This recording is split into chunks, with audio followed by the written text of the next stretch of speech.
Hello, everyone, and thank you for attending this episode of Think of It This Way. My name is George Saradakis, Senior Instructional Designer at Studio 7 Communications. And if you haven't watched any of the episodes before, the premise of this is pretty simple. I am an instructional designer, like I said, which means I create e-learning for all sorts of different clients. And in my quest to ensure that the e-learning I create with my talented team, of course, is as innovative and fresh and creative and so on as possible, I go out of my field entirely to interview fellow colleagues and friends and so on in other fields and get their ideas and see how they think, and then use it to bring in fresh ideas for myself. And in the process, I hope to give back some value to them as well through my own experiences. So all of that is done this week with my guest, Tanya Legault. Tanya is an Agile HR contributor, currently a human resource specialist at the Ministère des Transports, and a college lecturer at Collège Lionel Groulx, and a self-employed social media content contributor. So that's pretty agile already to begin with. Tanya, thank you for coming to the show. My pleasure, George. I should point out that up until now, I've been using blatantly family and friends for these episodes. Not that there's anything wrong with that, but it's like a fun way to catch up with them and whatnot. But you are the first one that is a guest out of a mutual acquaintance, Tom. So thank you, Tom Hormaza. But looking through and researching as best I can, I thought I saw some commonalities. So even though this is more or less first time we meet, there's some stuff like that I noted that impressed me. So I'll reveal that a little later because I thought it was quite interesting, and I think it'll play a big part of the conversation too. Oh, absolutely. So Tanya, the first thing I always do, because I like being human centered. I think that's one thing that I'm getting from your LinkedIn and everything as well. But I treat everyone practically like a superhero in that, you know, our careers are sort of our real an expression of our superpowers. You know, we all have a story of how we got there. Like Wolverine has his origin movie, his own separate origin movie. The Joker one came out a few months back. So I've shared mine in the Facebook channel of Studio 7. So in that regard, what is your origin story about how you became an agile HR contributor and agile marketing expert? Where did it all begin? Take us through Perfect. Well, listen, I'll go get my cape and we can start this it. conversation. But I would say for me, it all started with the importance of communication. Making sure I understand an individual when they speak, where are they coming from, why are they talking the way they do, and that I guess maybe started in college, when that's your first experience of branching out on what you want to do. Yep. So following like your passions and interests. And then I got into the business world, which, I might date myself here, but hey, who cares? Right. But back in like 10 years ago, we're still in the 2000s, but nevertheless, it remained a male dominated industry. And so I'm thinking, okay, I'm going to have to speak up if I have to be heard amongst men. And I mean, I'm a tall person. You can't really tell because I'm sitting right now, but at least I had that going for myself. But I thought if I'm of a grand stature, I have to have a grand way of communicating. So I started getting interested in that. And obviously, as you mentioned before, marketing, there's a huge element of communication in that. So always interested in that facet. But with the emergence of social media and everything, there had to be that human element to those communications. And I've always been a people person. I kind of root for the underdog in life. And so I had chosen to specialize in a university in HR. So that's how the two worlds of marketing and HR kind of came to marry, if you will.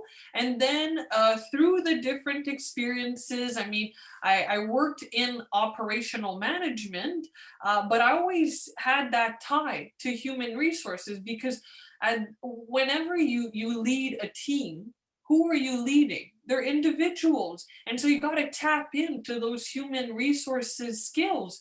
And so that's why my whole career to many seemed super flamboyant, as if, I've been Spider-Man kind of putting the webs from one building to the next. But in my agile head, I guess, it seems very logical to me because there's a link between all of the different experiences. So I would say that is my origins, so to speak, with regards to how we got here today. Cool. All right. And you bring up an important set of terms that I want to make sure that even I wanted to solidify the link between them, because there's the Agile HR, and yet like a lot of source material that I read through was talked about Agile marketing, and I'm like, well, wait a minute, hang on a sec, I want to clarify this. So I read in your paper, okay, it is indeed about the people, but when I first, for example, thought about Agile marketing, I'm thinking, oh, what would be an example of Agile marketing? Would there be like a set of commercials about, let's say, I don't know, American Express, and there's like a couple going out on a tour, and then people can vote where they go next based on social media response, and it's an Agile in that way. And like, how much is actual like traditional marketing to you, and how much is more marketing but in an HR sense? Because my first impression was making commercials, developing things based on customer feedback, but are the customers things, people that you want to buy from you, or your customers in Agile HR really like, internal employees? It's a great question. And I mean, I think we'll start from the beginning, because Yeah. agility started off, as you mentioned, more in software. It was almost like a set of rules or commitments you would take to your profession. But then it got so much success that, tech has evolved tremendously in the past couple of years. And there's this methodology that was associated to agility that was very productive, very successful. So, whenever somebody has success, we want to mimic them. We want to piggyback off of what they're doing. So then, like, the business world started mimicking the tech world. And so marketing, because as you also mentioned, very competitive industry, a lot of players and sometimes very crowded markets, they started taking a page off of that rule book and saying, well, let's apply it to our industry, because if it worked for them, why can't it work for us? And then, just the other functional areas, let's say, of business that were not marketing, started saying, well, you know what? We could benefit from this as well. And I got into agility because it was actually a way that I operated naturally. But by talking to agility experts, they're like, that's a super agile approach. And I'm like, what are you talking about? This is my natural predisposition. So it was as if I was wired agile, but didn't know it. But through time, a bunch of like-minded individuals kind of came to the table and started saying, well, this is agility in this industry. And so that's why I collaborate with the marketing agile professionals or agile marketing professionals, because we found, just like in my career, operations and HR were marrying together, marketing and HR could align and collaborate together. And so how marketing benefits from that, like, HR perspective in terms of agility, is that an agile marketing would be very kind of cognizant. It would be understanding of what are the repercussions of what I'm selling, or what is like the idea or opinion that's going to land in my target audience's head when they hear my message. So it's trying to take an idea and examine it from a bunch of different perspectives so that you can kind of anticipate what's going to happen when you roll it out. So in an article I wrote earlier this year. I was saying, if you have an idea, but it's going to impact your market in a certain way, like recognize that that's going to happen. And so mitigate it by arranging your campaign in such a way. I'll give you an example. Some organizations, through their hiring practices, are sending a message. So they're marketing a certain message to the market. And so it makes that organization lose face. But because they have kind of blinders on, or a single vision, not an agile, holistic approach to certain projects, they miss that mark. And so by doing, for example, your HR in a certain manner and disregarding how you're going to lose face, how your public relations kind of get impacted by that approach, you are hindering the marketing of that same organization. So within the same firm, whether public sector or private sector, you could almost have like a rivalry, but that is almost subconscious or invisible. And then, organizations kind of go, oh, we're not meeting objectives. Well, are you kidding? No kid. I mean, it's not a shocker that you're not meeting objectives. It's almost as if you're taking one step forward and two steps back through the different approaches or initiatives that you're launching. So that's how agile marketing can be a lot more successful, because instead of launching a certain product or project before it's truly ready, you kind of think about it just a little more and fix those issues and then launch it. So my point is, instead of going, oh, I have a super idea, let me put it to market because I'm so overjoyed in the novelty of it all and its creativity, you kind of take a step back, and through, as you mentioned, the agile approach, the collaboration, you say, hey, let me pick other people's brain on this idea. And let's discuss it and brainstorm about it and maybe tweak it a little bit before putting it to market. So I just want to be clear here, because I'm not saying it has to be perfect before it goes to market. Because I mean, Apple is known for going to market before it's perfect, but that's how they get their first mover advantage. But there's a big difference between almost being ready and not being ready at all, or not having reflected on your idea. So the difference is just a little bit of reflection to make whatever's released to the market more adapted to that market segment. Yeah, I definitely can relate. I think it's part of a spectrum.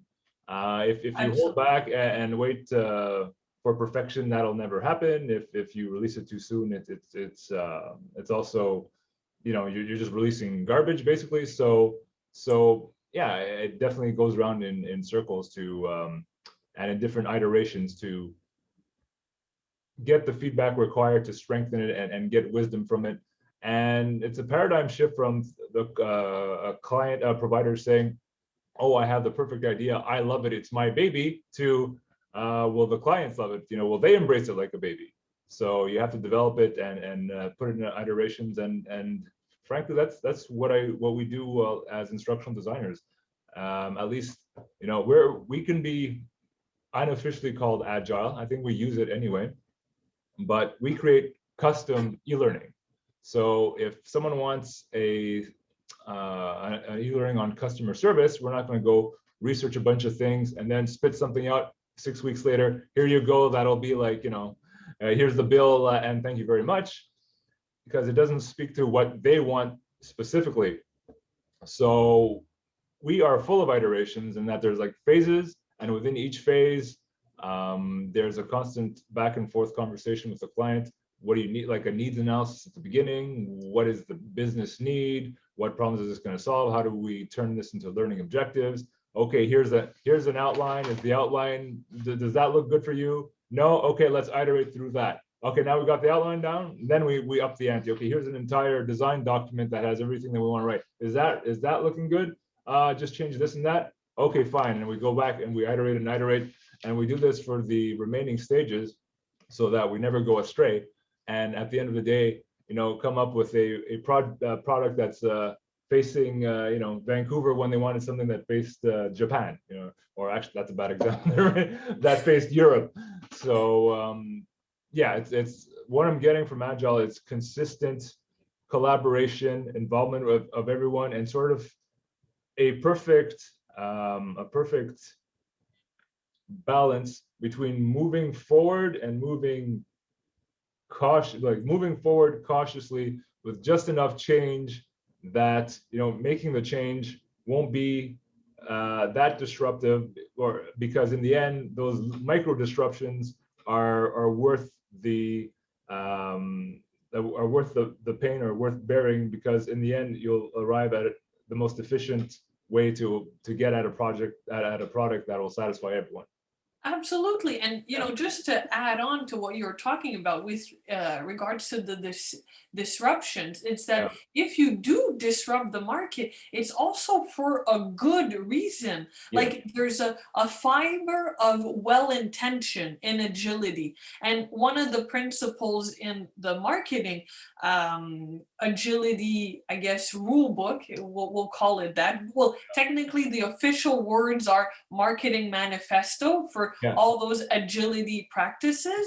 Mhm. And it's that you put the people or the product above profits. Yeah. So it's that's why we have to give it a different name than traditional, maybe profit-based marketing, because you don't want an agile marketing firm, for example, to be diluted into a mix of maybe ill-intentioned marketing firms. So you want to set them apart. You want to show how progressive they are. And when you talked about that collaboration, it's also, to your point with the work you do, it's getting the buy-in from the client, making sure that alignment between their expectation and your deliverables is consistently together.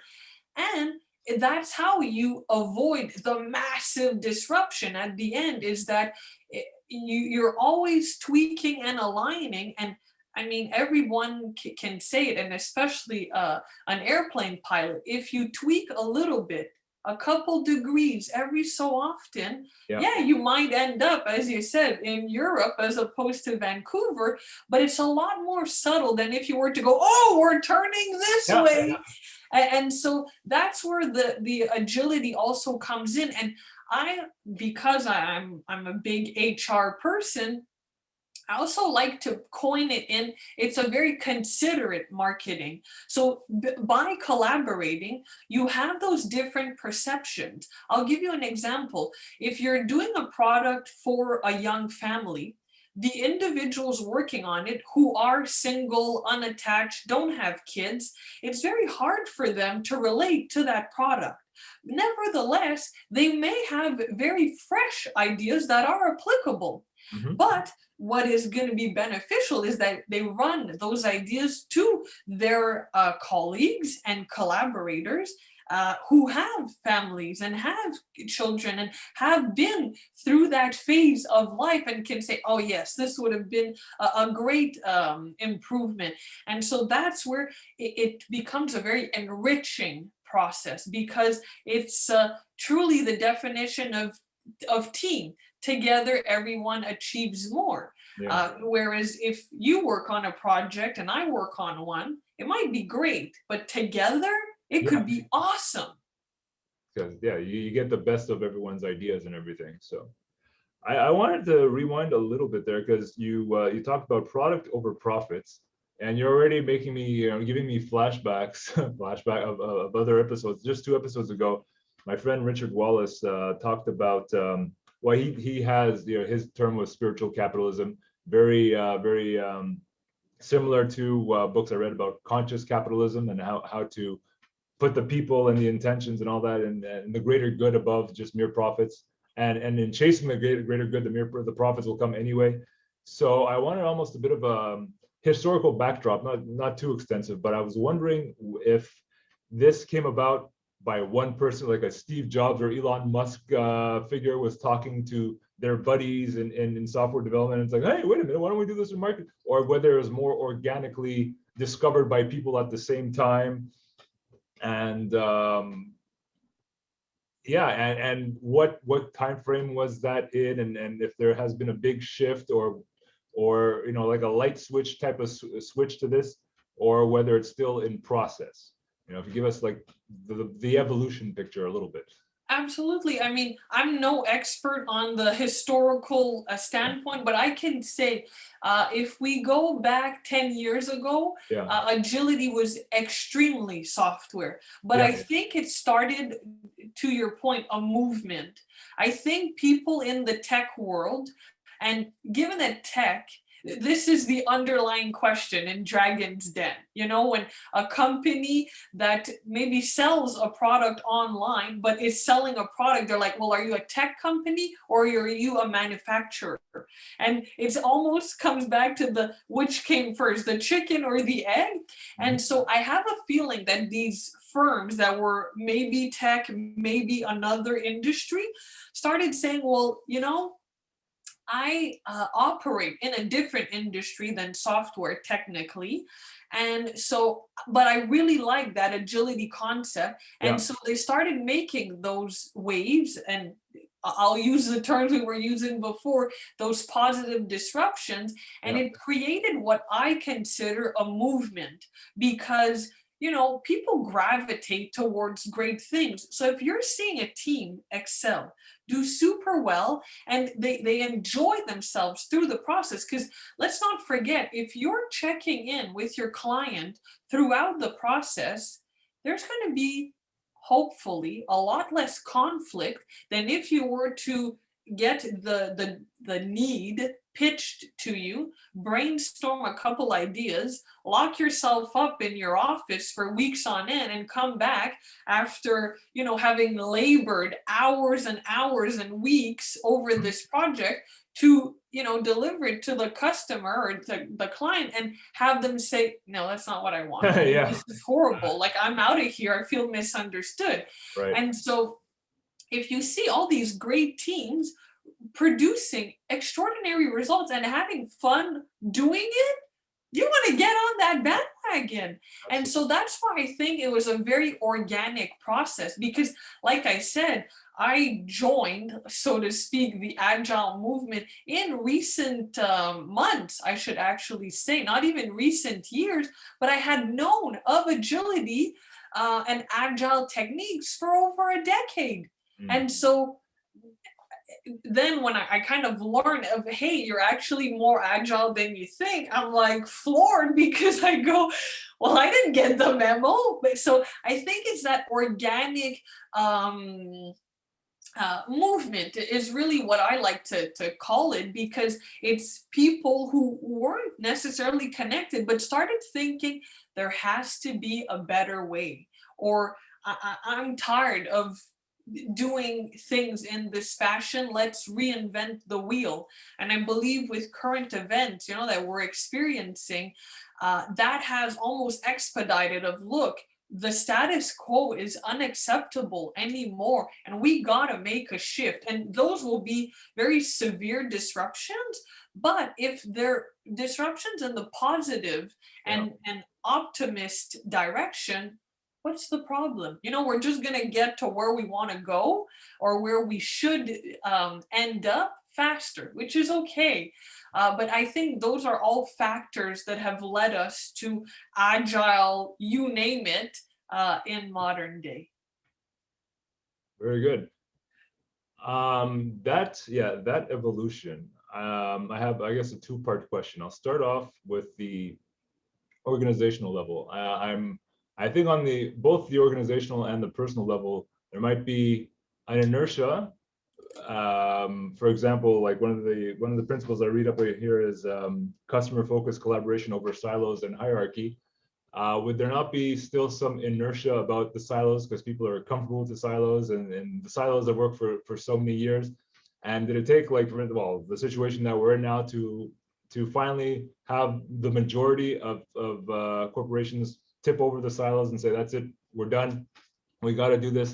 And they like, maybe we're stubborn about it before, but now it's like, okay, we have no choice. It's adapt or die. Like, has the critical mass shift occurred now? And are we going to see the end of silos in the old way of working, and the taking over of Agile for good? I think it's going to be forced upon corporations. Uh-huh. So if we go back to like the first part of your question, it's what I've noticed from an HR perspective is you had great opportunity for entrepreneurship with the emergence of technology, and you had a lot of good-willed individuals saying, "I'm going to start a business, but these are the values I want this firm to have." And so you started getting what I deem very progressive enterprises.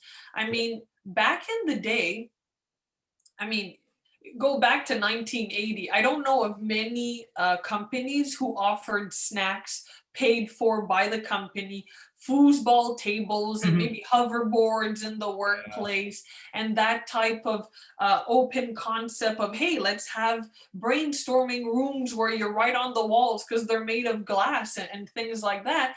And so people started, I guess, um, realizing that, hey, I think really well when I'm at home with my feet up on the couch and I'm really relaxed. Whereas if I have to have a suit and tie, I'm not as creative.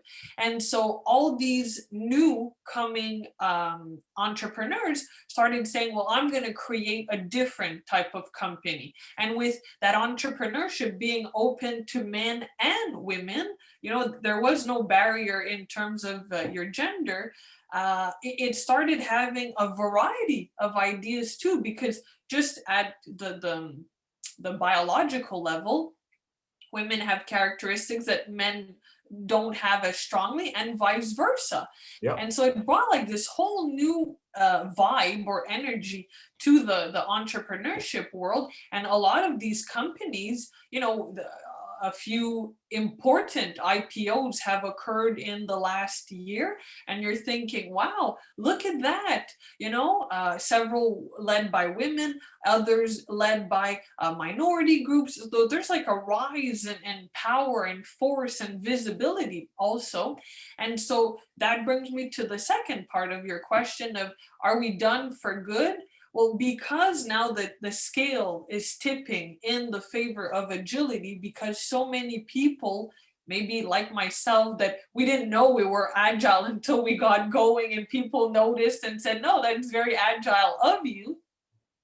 Since all that, we'll call it agile practices are kind of making the light of day, getting popular, and getting noticed, people who don't practice that, they take note.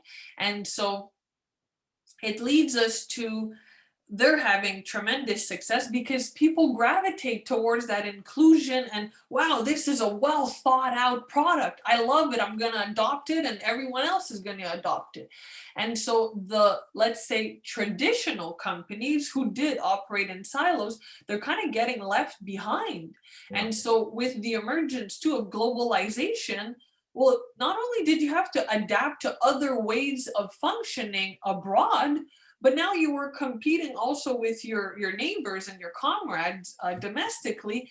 And so I think that has created the perfect storm for like that imposed change for good, because the traditional way of working has nonetheless closed several companies through the current events we're living. And so a firm, to your point, you either fight or flight. So you're at an impasse. There's the fork in the road, and you got to make a choice. Yeah. And I love this definition by Einstein when it comes to insanity. It's doing the same thing and expecting different results. So Indeed. if we rewind that, if you've always operated in silos and now you're on the verge of bankruptcy, my question to those companies would be, what do you have to lose to adopt these agile principles? You're on the verge of bankruptcy anyways, so why not try something new, attract fresh talent. Because if you're going to do some novel things, the people stuck in their old ways, they're going to want to flight. They want to leave that firm. And maybe it's that revival and the facelift that that company needs in order to prosper in modern day markets. Oh, agreed. We have to turn on a dime, as they say. And the second part of that is that ultimately, yeah, the willingness of companies has to trickle down and funnel down to the willingness of each and every person that compose it. So as I was listening to you, I'm thinking there's the willingness is one thing, but there's a distinction between willingness and ability. And this is where, you know, the my discovery of our commonalities comes into play, because I was looking through your LinkedIn to prep for this, and I see Darren Hardy's Insane Productivity, and I'm like, I bought Darren Hardy's Insane Productivity, and I see your time at Landmark. I'm like, I did 2 years at Landmark, you know, the Landmark Forum and the advanced course and the self-expression leadership program and the integrity and being extraordinary and excellence and blah, blah, blah. And even that thing about steering the ship and being off course most of the time. I remember hearing that. I think I heard it in the context of a spaceship by T. Harv Eker when I attended Millionaire Mind and Yes. Potentials. So like, oh my, we have a lot in common. And but that just I bring that all up to highlight the fact that you've come in with a certain mindset that was programmed by all these productivity and development people, gurus, leaders, what have you. So you've been trained to have that ability. Though anyone that isn't into all that, like we are, how, in your observations, how able have they been to make that adjustment, you know, regardless of how willing, even if they've been willing, how able were they to do it? Do they grasp it? Are they ready to switch? Have they been ready to switch procedures and so forth, you know? That's a great question. And, you know, to answer that, I would go back to before you and I did that personal development. We weren't born with this knowledge. Like, we sought it out because there was a need intrinsically for it. Yeah. And so if I think of that person who was longing for that that guidance, that wisdom, it was someone who was struggling in her life. And whether it's your personal life, your professional life, maybe it's both spheres of your life, things are not working. They maybe don't make sense.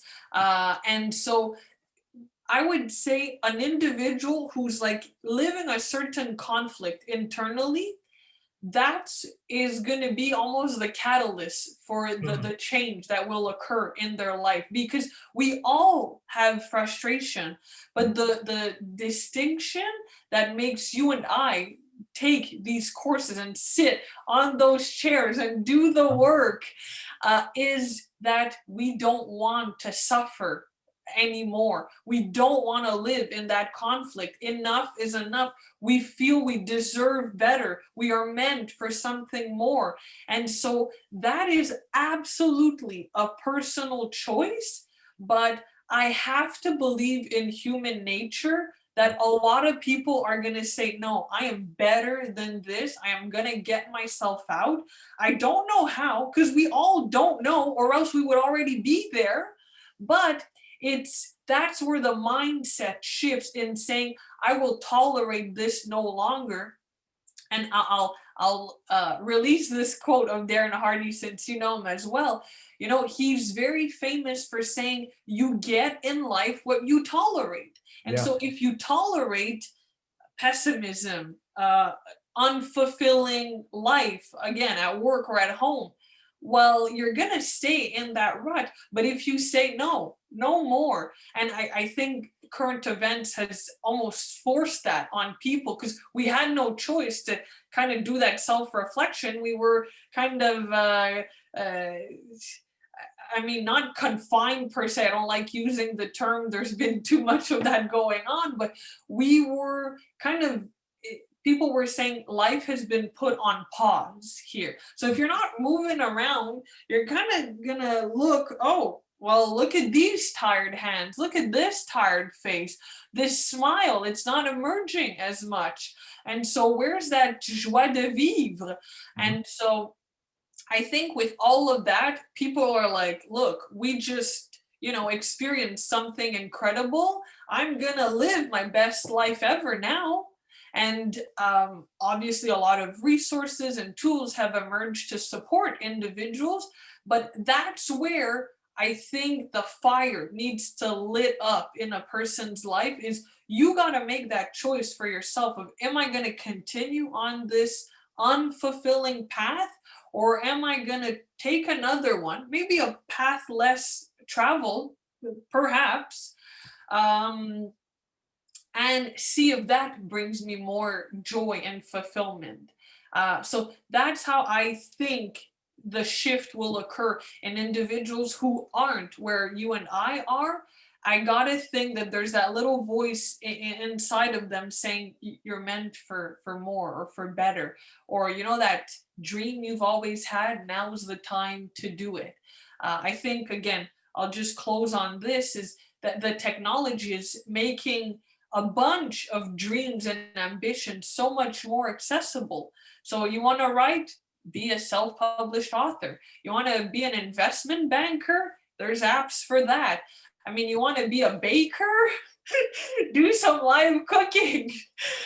So I think that is what's gonna spark that change in the individuals who comprise, like you said, the companies, but also the workforce. So what I'm getting from all that is that it started off personal, and then you made the change because of the awareness and the presence of a pain point, and that you wanted to leverage for a transformation, and it went past the barrier of simply your personal life and went to professional life, which doesn't surprise me at all because, like Harv says, how you do anything is how you do everything. That's one of my favorites. Yeah, So absolutely. I don't draw. I really very thoroughly, intentionally erase the lines between personal and professional life. I find it, why carry the burden of having a mask in your professional life? Why can't I be the same person? I don't need to I don't need to have dual identities and get crushed under my own weight of carrying two Georges. One is plenty. So when you have that congruency and alignment, yeah, life gets more powerful. And as a further example to that, to be able to advance my career, be the best I could be. This is a very example here. I thought, wow, it's great that I'm sitting behind a computer and writing all this great stuff for different companies, but I'm not taking advantage of my voice and my presence and my ability to speak and all that. And so why don't I bring that forward? And in that regard, in the past, I've done the Toastmasters and even dancing to be more outgoing. And currently, I picked back up after having abandoned it. I picked up improv, and I improv, aside from being fun and social, gives me the ability, the practice to think on my feet. And even as we're talking, I'm like, oh wait, I was going to ask her about this, but let me rearrange it because now she's talking about that, and I'm doing all this as we're talking, and I'm comfortable with it. And I'm way more comfortable with it because yeah, it's the ability to, throw plans out the window, iterate, just give little samples here and there, not dominate a conversation, and we're creating the same feedback loops that make Agile so effective, right? So it's become a whole way of life for me, but it's not that I reinvented myself from it. I emerged it because I had the seeds of that too from way back when, from a personal pain point that said, no, it's great to be a little bookworm, but there's more to life to that. I have to express and not just consume and fill out tests. There's got to be more than this. I'm not feeling fulfilled here. So here I am, and here you are. Yeah, yeah, Yeah, absolutely. yeah. So I want to make sure we've covered all the principles. I could read things here, but that wouldn't be so friendly. But in terms of an interview, but basically, just to cover all the terms of Agile, I see, yeah, we forget the silos, be more in collaboration, not only with clients, but with teammates as well, test things smaller and more often, It's not a didactic, here's a product, enjoy, and like you said, the customer's like, this isn't what I want at all. You have little milestones and you check in with each other at each milestone, and if something goes off course, iterate and put things back. In your experience, I think that covers, again, without reading this, rule number 1 and value number 7. It's flexible planning, responding to change, small experiments. It even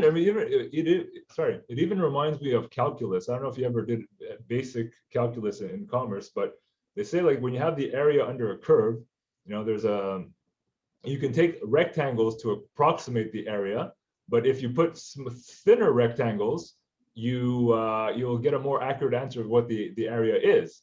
And the infinity of thinner triangles is what ends up being an integral. But all that to say, the moral of the story, because it's kind of cool how math relates to real life, like the smaller the intervals you take, the more you interact with things, the more precise the actual answer will be. So it's like the smaller intervals you take in the rollout of a project, saying, okay, let me stop here, let me check if I'm going the right direction, let me get the feedback and adjust accordingly. It's like what we've been saying, the better the final result, the more accurate, and in this case, accurate being the more aligned with the customer or client's needs. Is there anything anything else Agile that I haven't covered, just so for the benefit of others that are still being introduced or formally introduced to the concept? Well, I felt you did the nice fan of it. I would simply add on to what we were talking about, and it's that agility, in my opinion, and again, everybody, because there's a very vague manifesto, you can interpret it as you wish. But to me, I also associate agility to open-mindedness. And you talked about it with the flexibility and the adaptability, but it's that because we're breaking free from silos, things in terms of the completion of the project or the final product, it doesn't have to be a certain way. So we might start off with a plan, but we're going to end up with a completely different destination. And that's okay. And that's what I find progressive about agility. And that's why I find it appropriate to modern day, because especially right now, we are having to adapt consistently. Ask anybody who's using the web communication platforms we're using right now. Hey, have you always mastered this? And a lot of them will tell you, heck no, I had to kind of learn as I go because it got imposed on us. But by staying open mind, you kind of discover, hey, I could use this for that. Or to your point, of why you do these interviews, it's that too is kind of agile, because you're taking best practices from other industries and applying it to your area. And so that's why it becomes, there's a big movement in HR to be inclusive of individuals, but like your practice is inclusive of practices and techniques and approaches.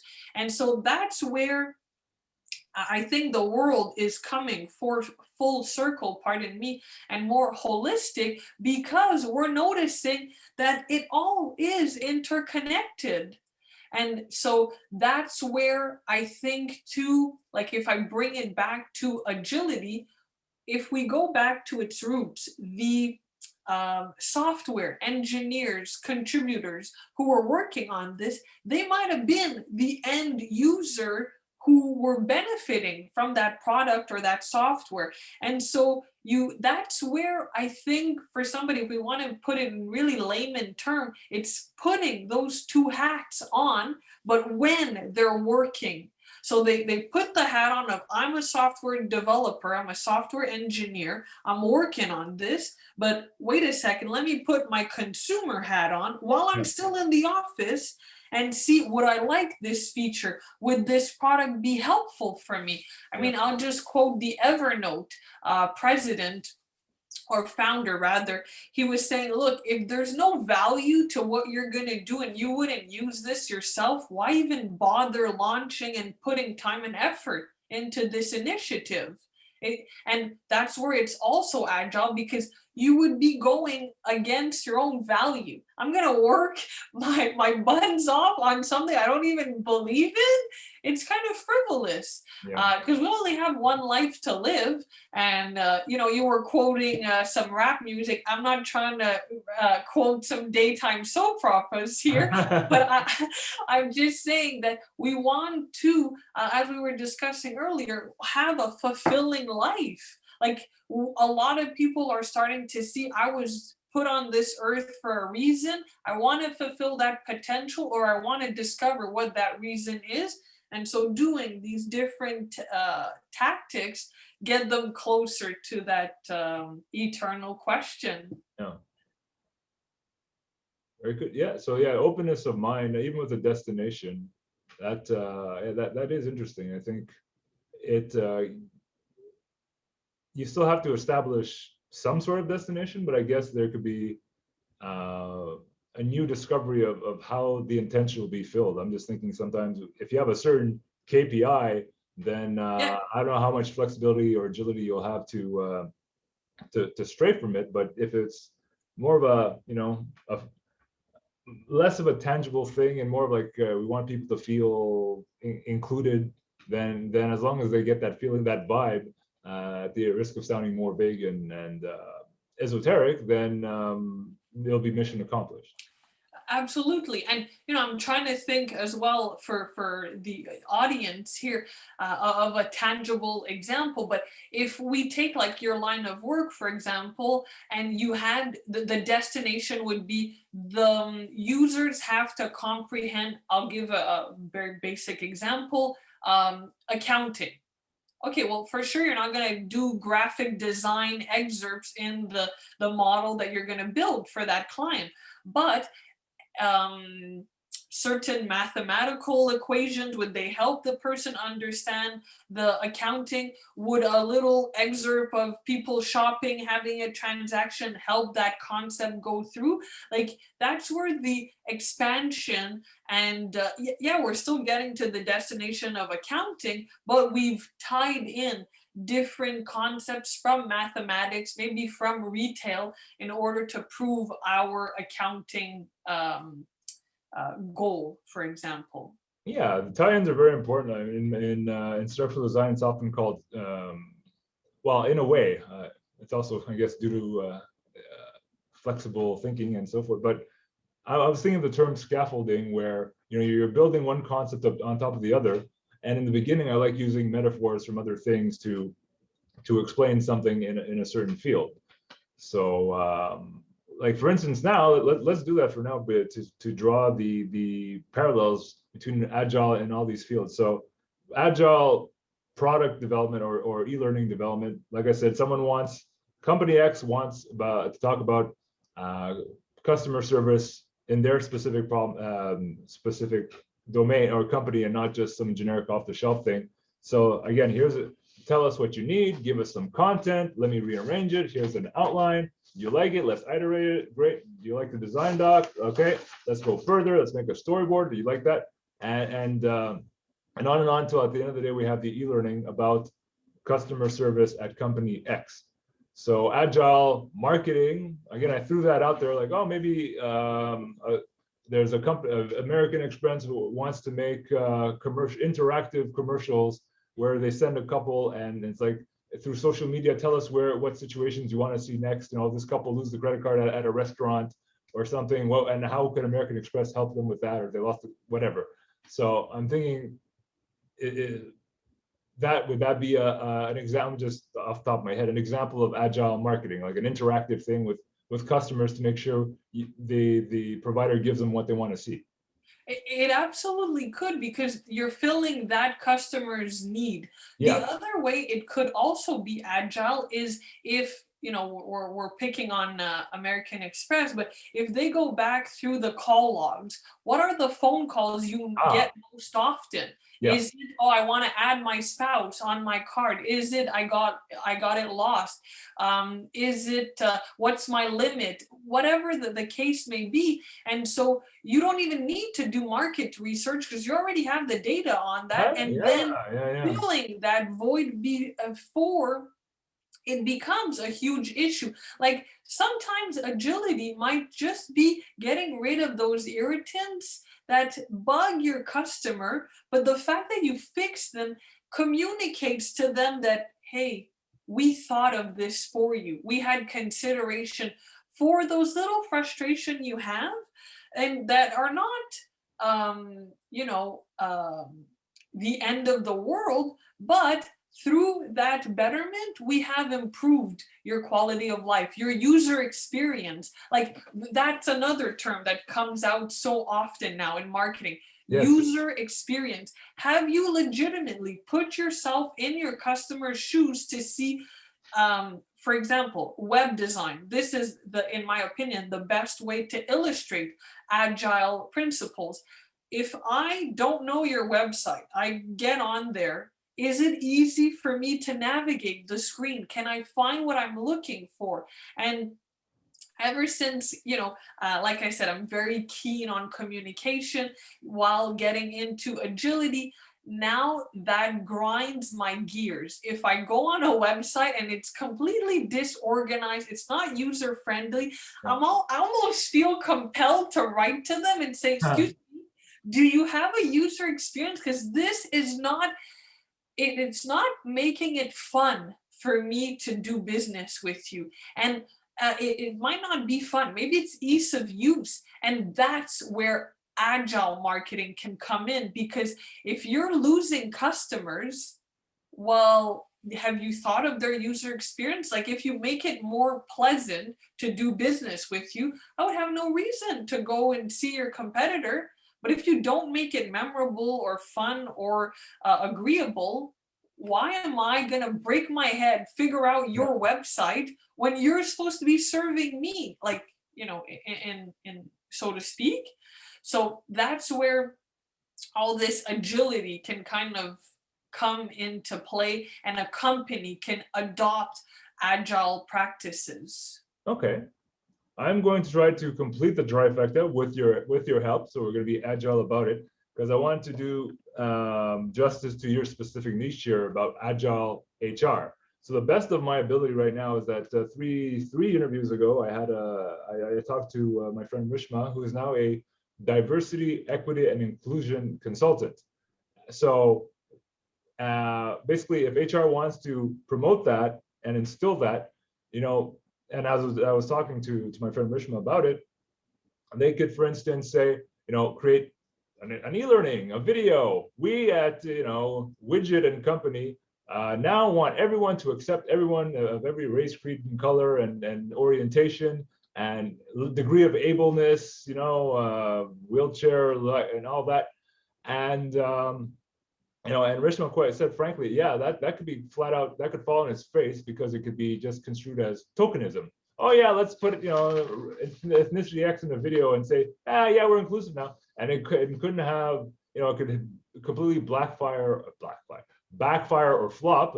I meshed them together because it's just a very surface treatment of something. It's like trying to smear blood on someone's arm because they need a blood transfusion instead of doing it correctly.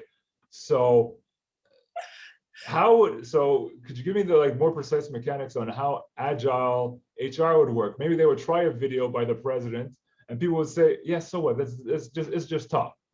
What would happen? Like how would they respond saying at the end of the first iteration, the evaluation is, no, they're not buying it. They're still there's people still feel singled out and so forth. What's the next step? Absolutely. So if we were to roll that out, what I would say is, okay, you have your initiative that you're maybe publicizing internally and externally from the company. So you're having a PR stunt there too. But to your point, there's not very much credibility associated to that because there's no actions tied to it. Yeah. So then the next step, well, the steps could be argued in terms of their hierarchy, but definitely an initiative that has to be taken is look at the diversity of the current workforce. Because if you've got silo type of workforce that everybody could be related because they all look the same, sound the same, have a similar background, then you're in trouble because you're not practicing what you're preaching. And that's where I feel that the burden on companies today to survive is show me how authentic you are. Nice. And Yes. so if you don't have a diverse workforce, do not come and tell me you're looking for diverse people and you're such a diverse workplace, because I'll be like, where's the proof of that? Yeah. You know, another concept that I live by is I don't deem a person's character on what they say. I deem it on their actions. And so, if a lot of people, again, organically are having the same approach, those firms are not going to get credibility. They're not going to get our money because people vote with their wallet also through purchasing of products and services. And so, that would definitely be an initiative they'd want. And so, if through that, there might be hiccups because internally you might look at the metrics and say, we've got no women working here. We've got no, different levels of mobility, so on and so forth. And so you've got to clean that up. So the marketing externally might have to wait until you clean your own hen house before you're declared the hen farm of the city. And so after that, let's say the workforce is diverse, you've got your video, then the other type of segment would get probably testimonials from the staff to attest, support what is being said in the promotional videos. Maybe also it would be charitable donations instead of giving to a food bank, which is great, don't get me wrong, but maybe you're contributing to, I'll give you an example, Tel Jeune, the kids helpline to help, for example, teens having identity crisis, or perhaps you foster a cause in relation to diversity, inclusion, and all that. The other thing would be your events. Let's say you have corporate events. There's an element of inclusion in that too, because I'll give you a very simple example. What's the menu like? Is it inclusive of people's different Yeah. dietary preferences or restrictions? So that's where you take the concept diversity and inclusion and you bring it to agility, because everything you do starts becoming diverse and inclusive. Very good. Okay. So those are great examples. So it won't be a light switch, that's for sure. It's multi-phase. You could have quarterly or yearly goals, and the opportunity to let it happen organically. I'm just thinking, it could be almost misinterpreted or misused in that, my friend Richmond was saying, okay, are any of your top leaders women or people of a certain ethnicity? And I'm thinking, okay, I'm all for that, but you don't want to like yank out someone who's doing a fantastic job just because he's a white, an older white male, and you're like, oh, enough of this, throw him into the trash. But he's also amazing. It's I think it's like, okay, you can stay, you're doing a fantastic job, but whenever the time comes for you to move on, be it to retirement or another position and so forth, the doors are open to everyone. So it becomes organic and evolutionary and gradual. And as long as you're living it day to day and have proof of it and that continues to exist, then you're finally walking the talk of diversity and inclusion, not just putting in a stupid 4-minute video that people are going to laugh off because they see the rest of the other 99.9% of the culture, and it clearly ain't that. Absolutely. And you bring up a great point, George, that I just want to elaborate to make sure that nobody feels like, oh, I can't play that game because I'm not in the same arena as these individuals. And it was that absolutely, if your team right now is not diverse, maybe you own a family business. Is it your fault that your relatives look and sound like you? No, you're blood related. But there's other ways to be inclusive too. If your workforce, for example, is your family, think of your suppliers. Do you have multi-ethnic suppliers? Do you have maybe international collaborations to include different cultures? Even within your family, do you perhaps in the workplace celebrate other holidays other than the one of your culture, religion, or whatever? So Yeah. those are other ways that a person or a firm, a group, a team could be inclusive without necessarily overhauling their whole staff. And this is where I would come back to what we were talking before, in terms of that spark, making a personal choice. I mean, if you say, look, I believe in diversity and inclusion, what can I do to get us closer to that end goal? Where there's a will, there's a way. And it's just, you got to think of that. But thankfully, your friend, being a diversity and inclusion consultant, is there to help these Yeah. firms. So I just want everyone to feel like they have their stake in the game, and it's not reserved for certain entities, because I just wanted to share this, given that I see it in the course that I lecture, and it's that sometimes through our processes or policies, we have what is known as systemic discrimination. And the definition of that is, it's discrimination that hinders or maybe negatively impacts a group, but it wasn't intended. And so, one very noticeable example I could give you is certain establishments, whether it's a bank, a shopping mall, a hospital, anything that has a roadside entrance.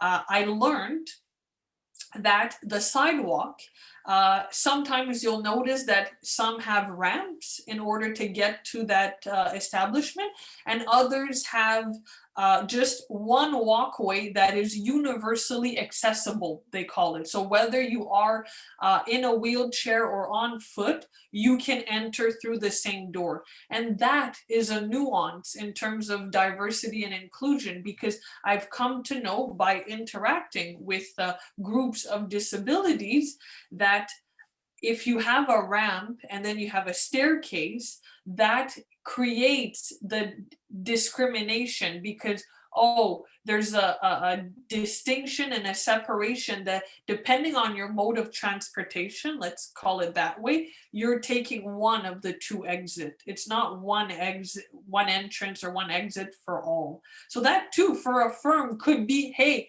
we're universally accessible. To one person that might not be important, but to all the others who that is a pain point in their life, Yeah. they're going to go to your business. They'll support your initiative.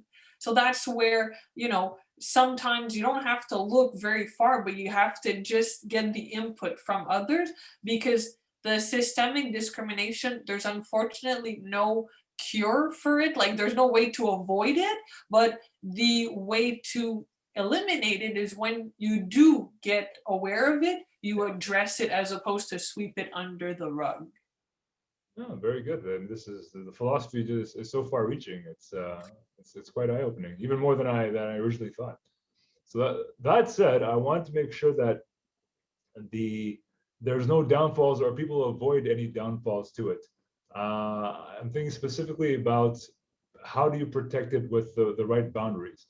I don't know if you ever had an experience where things were so flexible, were so agile that they totally fell into the ditch because, let's include your opinion, your opinion, your opinion. There were like 10 different opinions, and in the end, it was just some product in outer space that no one liked. Or another aspect that I'm thinking of is, how do you make sure that agile doesn't turn into doormat? Like you have a client and say, okay, let's build this product together, or let's build a product to your needs, and we need you to give us feedback on this deliverable in 2 days.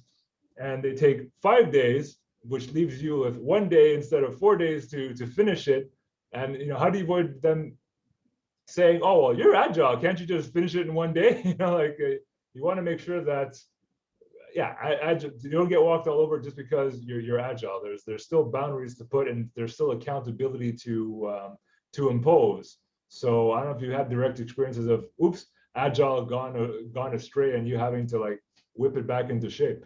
Absolutely. So, well, just in the classroom, I mean, I try to be adapted to my class, but sometimes it does go astray, and you're like, oh boy, I have led the dogs out, so to speak, because it's taken on a life of its own. And so, my recommendation for that would be kind of twofold. The first one would be, what's the end goal? What's the destination? And so, if our destination is for example, Vancouver, and I'm in Nova Scotia, well, I mean, we don't need to be a geographer to know that that's not going in the right direction. You're going to end up in the Atlantic, and your goal was to be in the Pacific.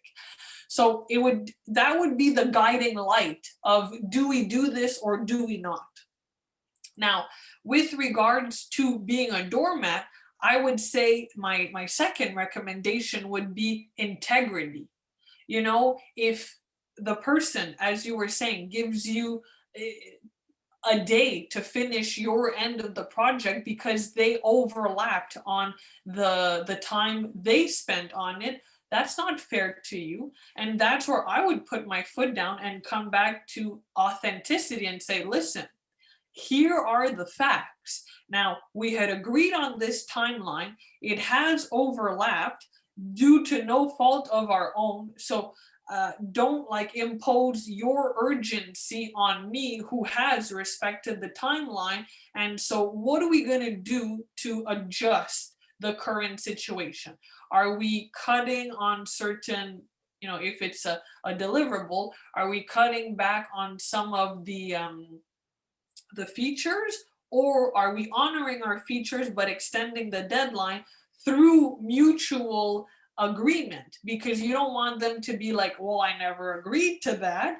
So that's where I would say, stop the bus here. Because also, to your point, if somebody makes all these remarks and, well, can't you make it happen? It's agile. There's a difference between being inclusive, smart, no silos, collaborate, and then being completely foolish and exploited and overworked. So that's where I also say you have to be in integrity and say, well, look, your requests, unfortunately, they're fantastic, but they are out of the scope of what we offer, or they are too time consuming for the timeline you have. So do you want to table this idea for maybe a future project, hence allowing you to almost book a second project while you're not even finished the first? Or you have essentially a discussion with the client to say, look, these ideas are great, but you're kind of going off in tangents here. So you almost play the shepherd and say, look, we got to rally the troops, and this is what you came in for.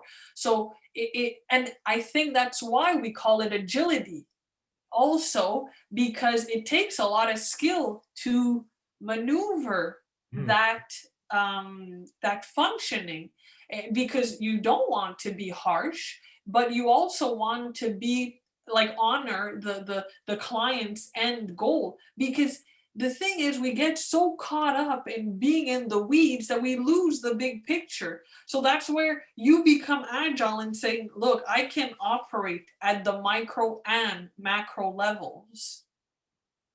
And that's why you can then claim yourself as an agile expert and get paid the big bucks. And that's what I've noticed in my career is a lot of times people, they're so passionate, they need direction. Yeah. And maybe they're not passionate and they're just lost and confused and overwhelmed. And you got to be that guiding light, as I was saying, to steer them in the right direction, but keep them in that when they start going astray.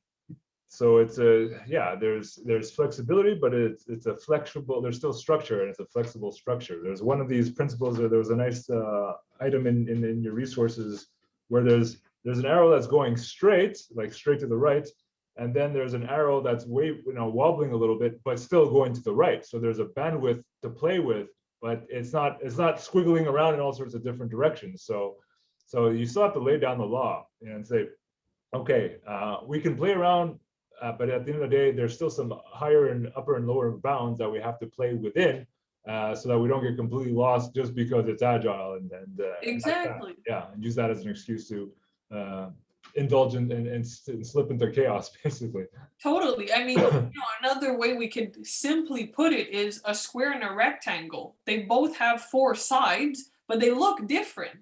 So that could be your parameters. I want four sides. Okay, so you're not going to end up with a triangle and you're not going to end up with a hexagon, but whether it looks like a square or a rectangle is okay because that fits the brief, four sides. So that's where your agility can come, but that structure, as you mentioned, keeps everybody focused and headed in the right direction towards the desired destination. Cool. All right. As we head home here, I want to pull back a bit and explore more your role as a social contributor, and to segue that into your interpretation. If you were to go on CBC or whatnot and do a State of the Union address on agility at this moment, where we're at, what we have accomplished in the past year or two, and what are the biggest challenges? We've touched upon some. Don't misinterpret it for chaos. My friend Rishma really has concerns about social media. She pointed out was it Netflix's The Social Dilemma, and how it's a blatant use to tear away your attention, and way worse than TV and radio back in the day. So it's like an exponentiation of that. So what state are we at? How do you address that? She said there has to be more regulation and things like that.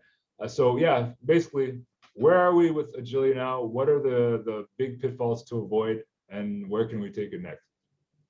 So the big pitfall, I'll address that one first because I think with current times, there's a lot of desperation sometimes. Maybe there's desperation to make up for lost sales. Oh yeah. Maybe there's desperation to save jobs because the workload is consistent, but it has varied, or maybe you've automated certain things, so less need for a workforce.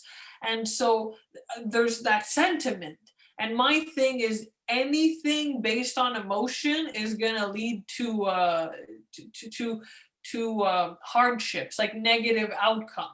And so the pitfall would be, let's not act in a state of desperation. Reaction, Think, detach ourselves from the situation and have a rational approach. That's what sometimes is the downfall to reacting and being responsive, is you lose that rationality, the objectivity. And so if you adapt an agile mindset, it'll help you. It'll almost act like a safety net, because if you want to be agile, you can't be super swift on your feet immediately. You got to think a little bit. I mean, all the great super achievers will say, you give me 60 minutes to solve a problem, I'm going to use 59 to plan it out.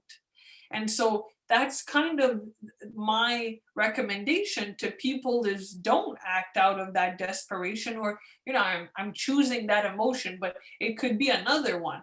And if I could just add a little asterisk to that, is if you're acting on a negative emotion, then definitely walk away, because that's not gonna it's not going to land well with your market. Because in my opinion, the all these documentaries emerging on different facets, it could be food, it could be technology, it could be climate change, you name it. People are becoming more and more informed. So another pitfall is these companies, you cannot take your market for fools. Like, don't think that they're subpar mentally and you're going to pull a fast one on them.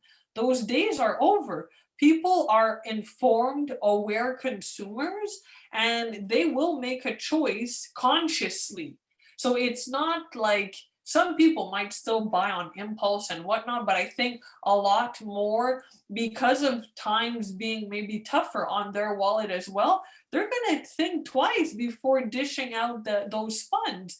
And so I think that's where we're headed, is a more conscious consumer base, more. And the other thing is very honest companies or forthcoming, transparent, authentic firms are thriving and becoming more and more big players.